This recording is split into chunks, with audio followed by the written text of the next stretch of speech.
حل أيضا من نوع جديد وهو النوع الديموغرافي. إن شاء الله. عندنا سنة 50 أنا عامل إحصاء دقيق. وتعرفي في قبل كم سنة يمكن 11 بالثمانينات البنك صندوق النقد الدولي قال احنا في حالة إفلاس محتاجين فلوس. ليش أفلستوا هيك؟ لأن العالم يمر بفترة ازدهار.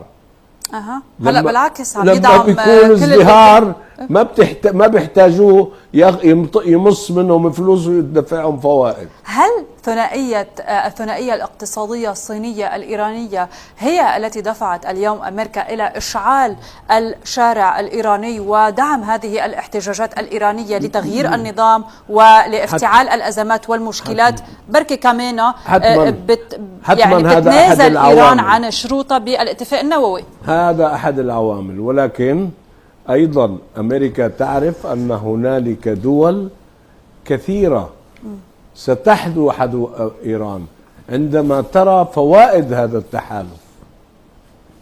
العملية تراكمية وكلها قرارات اقتصادية. ما فيش قرار مش اقتصادي في الدنيا. تشكيل حكومة قرار اقتصادي راح يجيب لي ازدهار في البلد ولا لا؟ مش بدي أشوف جمالهم وأناقتهم. كل قرار في الدنيا هو قرار اقتصادي، مثل ما صار بالعراق.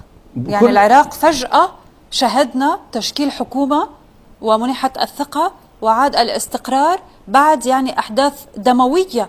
كيف تدخلت هذه القوى اليوم في العراق؟ وهذا هو بداية لماذا على الصعيد العربي، على صعيد المنطقة العربية؟ شوف، العراق كما لبنان ذنبه على غيره مش على جنبه. النظام الذي وضعه الأخ بريمر في العراق لتقسيم العراق إلى 3 فئات لم تكن موجودة ولا في تخطر ببال حد، وهي الشيعة والسنة والأكراد. وزع المناصب بينهم بحكم الدستور، خلق هذه المشكلة التي لن تنتهي. وهذا الوضع أيضا هو ما نعاني منه، لأن سايكس بيكو اتفاقية إنشاء لبنان نصت على توزيع الطائفي. لن يصلح الوضع الاقتصادي، وأنا ما بهمني إلا الاقتصاد، أنا مش سياسي ولا بحب أسمع عن السياسة. لن يصلح إلا عندما نلغي الطائفية، نلغي هذا النظام الذي وصنعه الغير مش نحن، وضع عليه لبنان وفرض عليه تحت الانتداب. خلينا نواجه الحقائق. نحتاجه لأن نكون مثل سويسرا، فيها من كل الجنسيات، فيها الفرنسي، فيها الألماني، فيها الجنسيات الأخرى الأوروبية، ودولة لا في تمييز لا شو جنسيتك ولا شو دينك. احنا بولينا بلوى بهذه القرارات الخارجية. العراق لم تنتهي معركته ولن تنتهي. ومين اللي قال انه حيقدر يستمر؟ السوداني هذا محمد شياع المسكين السوداني اللي موجود انتخب، الرجل الطيب، لأننا أمام وضع وتنظيم غلط. أيضا هل تعتقد أنك بسبب ما ذكرته من القوة الاقتصادية لهذا السبب اليوم المملكة العربية السعودية أخذت قرار جريء جدا، وكأنه بمثابة إعلان الحرب مع أمريكا، بالرغم من كل تصريحات السعودية التي تقول أن قرار أوبك بلس هو فقط قرار تقني واقتصادي ولا له علاقة بأمريكا أو بعدائية مع أمريكا؟ هل تعتقد اليوم أيضا المملكة العربية السعودية بدأت بتجميد هذه العلاقات لأنها تعلم أن المرحلة المقبلة تتوقف فقط على القوة الاقتصادية وعلى إنتاجها من النفط؟ ليس هنالك دستور في الدنيا ولا قانون ولا دين يحكم أي دولة بأن تخضع لدولة أخرى وتكون كل قراراتها وكل أعمالها من خلالها. وهذا ينطبق على المملكة العربية السعودية. المملكة العربية السعودية مارست حقها في اتخاذ القرار المناسب لاقتصادها ومناسب لعلاقاتها الدولية. طب اليوم اليوم صرح وزير خارجية السعودية انه جاي الرئيس شي جين بين الصيني. الصين ليعقد 3 مؤتمرات. ماذا يعني ذلك؟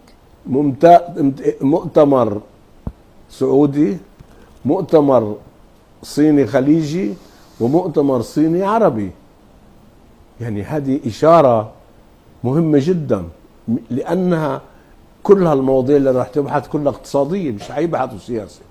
ولا حدا بيقدر ينص بالسياسة، ممنوع انك تعمل اي شيء. الا كانت امريكا قبل كل اجتماع للأوبك، قبل الاجتماع ترسل تعليمات ماذا يجب ان يعمل هذا المؤتمر تبع أوبك، كيف السعر اللي يحددوه. سقطت اليوم، وكمية الانتاج سقطت اليوم سلطة أمريكا. ليش؟ مش بعبقرية، الدنيا تغيرت لأنه لاعبين البترول. لذلك احنا بنسمع بأوبك بلس، وفي نون أوبك كمان. صار في 3 جهات، أوبك لوحدها، وأوبك بلس اللي داخل فيها أمريكا وروسيا، ونون أوبك كونتريز اللي هي الدول النفطية الحديثة. نعم.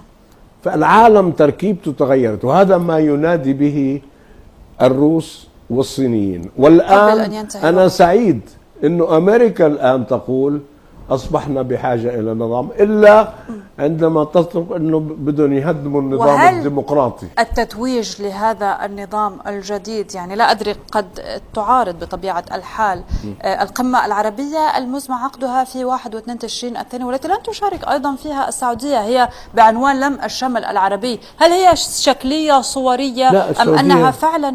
السعودية راح تشارك. ستشارك. قيل في البداية أنه على قد لا مستوى تشارك. وزير الخارجية. أوكي. هلا محمد بن سلمان هو لن يشارك، أصبح الآن رئيس وزراء. ما كان قبل شهر كان جلالة الملك سلمان هو الرئيس الوزراء. هلا هو استلم رئيس وزراء وعنده حكومة وفيها وزير خارجية، فانتدب وزير الخارجية. يعني أنا الأحقر إنسان، أوطى إنسان مكانة في الدنيا، بيكون في مؤتمرات ما بقدرش أحضرها، ببعث مندوب من زملائي. يعني ولكن عم تحكي عن المملكة العربية السعودية بما تمثله، يعني ربما فهم أنها لا تريد أو لا تدعم. أنا بحق لي أبعث مندوب، أنا اللي ما لا شيء بهالدنيا، بحقش للمملكة العربية السعودية أنتم تبعث من يمثلها. منا إشارة بدها تترك علاقة مع الكل، يعني مع الغرب ومع العرب ومع بدها علاقة مع الكل، صح؟ بدها علاقة مع الكل، وهذا اليوم صحيح. من هو الراعي الأول؟ بقي لدي دقيقة واحدة. من هو الراعي اليوم الدولي للملف اللبناني، وهل تعتقد أنه بعد إنجاز الترسيم بما هو عليه؟ الراعي الدولي لإسبانيا، مين الراعي الدولي لفرنسا؟ جاوبنا على لبنان دكتور. لا، ما بيجوز أن نقبل الغلط ونقول مين. أنا بقول لا ضرورة ولا نريد راعي. احنا رعاة، هذا الشعب هو اللي اخترع رعاية البقر والغنم. احنا يقدر لبنان يخرج من تحت الأنقاض؟ لا، مش أنقاض، انت فوق الأنقاض.